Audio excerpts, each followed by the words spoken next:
Wayzata, Orono, and Long Lake. I'm Sun Sailor Community Editor Jared Huzengay. Today is Thursday, March 5th, and today we'll be taking a look at some of the stories featured in this week's edition of the Sun Sailor, which hits newsstands today.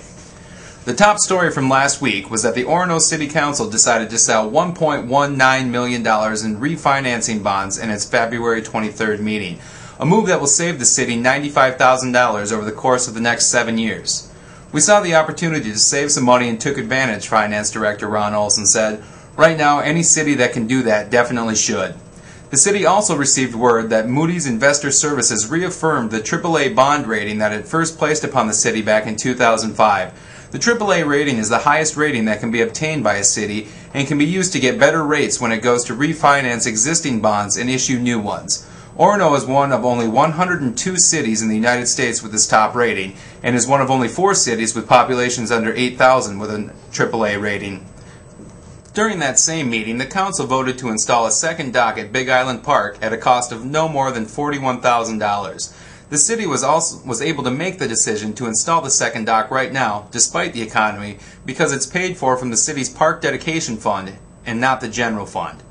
Olson said that the time is right for the dock because the one that was installed last year is almost fully used once the steamboat Minnehaha docks there during the summer. The additional dock will allow more people use of the park and will provide more space for emergency watercraft in emergency situations. This week I also had the opportunity to tackle an issue that is near and dear to many of our hearts: television. I argue that Congress made a mistake when it pushed back the date from February to June for the long-awaited digital conversion. It's not that I don't want everybody to have access to their favorite channels or shows. I just don't think it's right that TV stations were forced to get ready for the switch, but because a small percentage of the population wasn't ready, it was pushed back. I liken the situation to one that I faced in college, where I would never be ready to go to parties when my roommates told me to be. I continued my slow pace until I was left behind. That almost eliminated the problem immediately.